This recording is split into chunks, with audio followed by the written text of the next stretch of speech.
Two young men started their first full-time jobs on the same Monday. Their names were Alex and Daniel. They were the same age, worked for the same company, and earned almost the same salary. 10 years later, one had savings, investments, valuable skills, and choices. The other was still waiting for payday and struggling with debt. What created the difference? It was not luck, an inheritance, or one perfect investment. It began with small habits. On their first payday, both received $3,000. Daniel upgraded his phone, bought new clothes, and paid for an expensive dinner. He told himself, "I worked hard, I deserve this." Celebrating was not the problem. The problem was that Daniel spent first and planned later. Alex also celebrated, but he immediately transferred $300 into savings. That amount did not make him rich. It created a rule: save first, then spend what remains. Daniel planned to save whatever was left at the end of the month. Alex treated saving like a monthly bill. Soon, another difference appeared. Daniel did not track his expenses. Coffee, food delivery, unused subscriptions, and online purchases all seemed small. Together, they consumed hundreds of dollars. Whenever his balance became low, he blamed his salary. Alex reviewed his spending once a week. He still enjoyed life, but he wanted to know where his money went. One month, he discovered that he had spent $220 on food delivery. He reduced it by $120 and moved that money into his emergency fund. He was not being cheap, he was choosing intentionally. A poor financial habit says it is only a small amount. A rich financial habit asks, what happens if I repeat this every week for 10 years? After 1 year, Alex had enough savings to cover several months of basic expenses. Daniel had little savings, but he had a new car. Its payment, insurance, fuel, and maintenance consumed a large part of his income. He had chosen the largest payment the lender approved. Alex kept his older car because it still worked. He understood that qualifying for a payment does not always mean you can comfortably afford it. Then their company reduced working hours for 3 months. Alex was worried, but his emergency fund covered the income gap. He reduced unnecessary spending and avoided debt.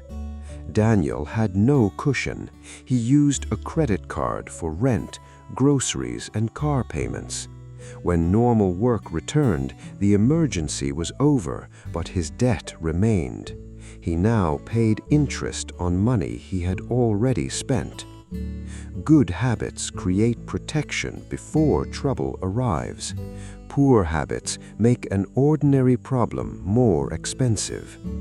Daniel was not lazy or intelligent, he simply had no system. Alex followed 3 rules: save automatically, keep fixed expenses manageable, and build an emergency fund before upgrading his lifestyle. Their use of time was different too. After work, Daniel spent most evenings watching videos, gaming, or scrolling online. Rest was not the problem. The problem was using nearly all his free time for consumption. Alex also relaxed, but he spent 3 hours each week learning project management, communication, and data analysis. For months, nothing changed. Then his manager needed someone to organize an important project. Alex volunteered, performed well, and later earned a promotion. Rich habits do more than protect money. They can increase your ability to earn it. Daniel called Alex lucky, but the opportunity was connected to many quiet hours of preparation. By the third year, Alex earned more and began investing a small amount each month. Daniel also received raises, but every increase disappeared into a larger lifestyle, a better apartment, expensive trips, and new payments. This is lifestyle inflation. A person can earn $40,000 and live paycheck to paycheck. A person earning $100,000 can do the same. Income matters, but habits influence how much remains for your future. Here is the first lesson. Rich habits are not choices that make you look wealthy today. They are choices that make you financially stronger tomorrow.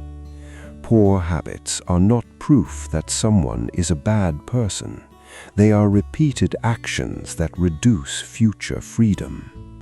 Ask yourself, do you save first or only save what remains? Do you know where your money went last month? Would one unexpected bill force you to borrow? Are you improving a skill that could raise your income? Alex and Daniel had only reached the beginning of their journey. Their next decisions would create an even wider gap. 5 years after starting their jobs, Alex and Daniel met for lunch. Daniel looked successful. He wore an expensive watch, drove a newer car, and discussed a luxury trip. Alex looked more ordinary, but Daniel had nearly $28,000 in consumer debt. Alex had no high-interest debt, a full emergency fund, and investments growing quietly. The person who looked richer owned less. The person who looked ordinary controlled more. Daniel admitted that he felt exhausted. Every month he had to support decisions made years earlier. His car payment came from one large decision. His credit card balance came from hundreds of smaller ones. He was spending to maintain an image. Alex said, "Your future income has already been promised to the past." Daniel finally understood debt as more than a balance. It was a claim on his future work. He decided to change everything immediately. He cancelled all entertainment, created an extreme budget, and promised never to waste money again. The plan lasted 12 days. Then he felt restricted and returned to his old habits. Alex explained that lasting change usually comes from simple systems, not emotional promises. Together, they created a plan. Daniel listed every debt, including its balance, interest rate, and minimum payment. He kept a small emergency buffer, automated the minimum payments, and directed extra money toward the highest interest debt. He also kept a realistic entertainment budget. A useful plan had to survive ordinary life, not just 12 perfect days. Daniel introduced a 24-hour rule. Before any non-essential purchase above $100, he waited 1 day. Many purchases lost their attraction after 24 hours. He removed saved payment information from shopping apps and unsubscribed from promotional emails. He was not trying to defeat every temptation.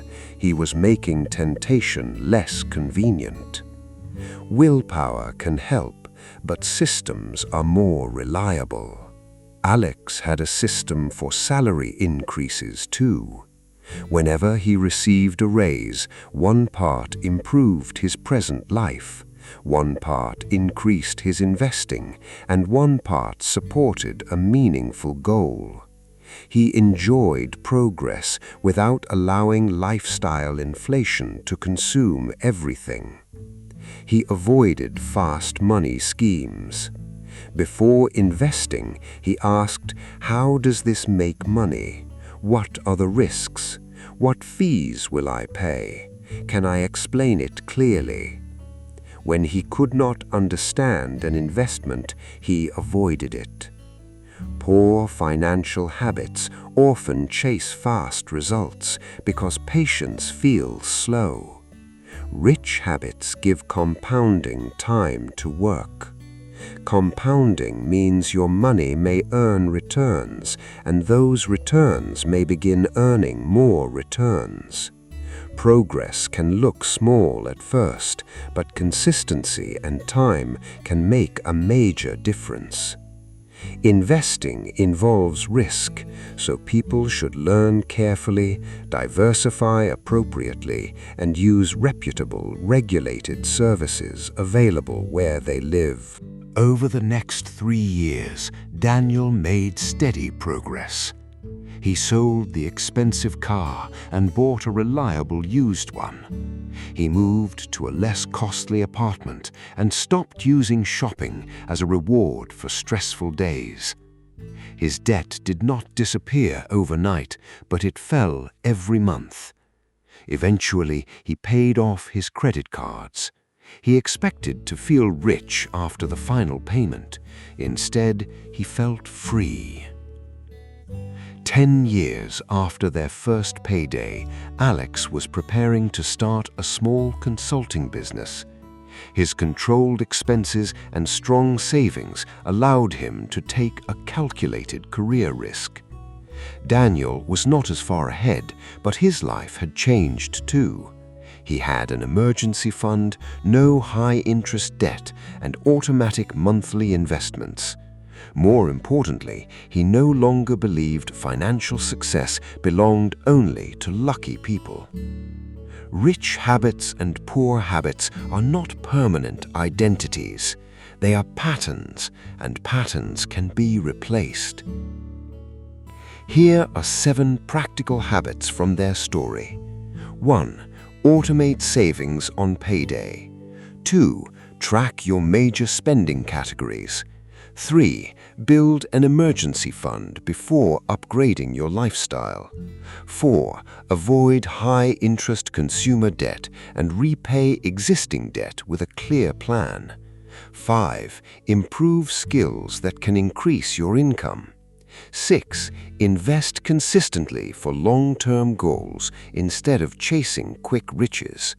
7. Pause before large purchases and ask whether they support your priorities. Do not try to master all 7 today. Choose one, repeat it until it feels normal, and then add another. Here is a quick review. Alex did not build wealth because he never enjoyed money. He balanced enjoyment with preparation.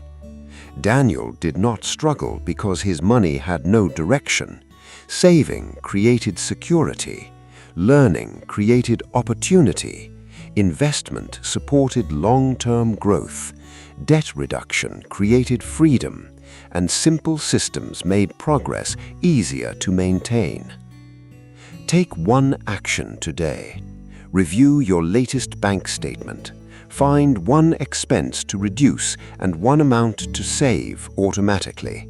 Even $10, $25, or $50 is a beginning. The goal is not to impress anyone. The goal is to create a habit your future self will appreciate. 10 years from now, your financial life may look very different. The change can begin with one decision today. Subscribe to Wealth Mindy for more practical stories that make money easier to understand. Share this video with someone building a stronger financial future. Wealth Mindy, Simple money, smarter future.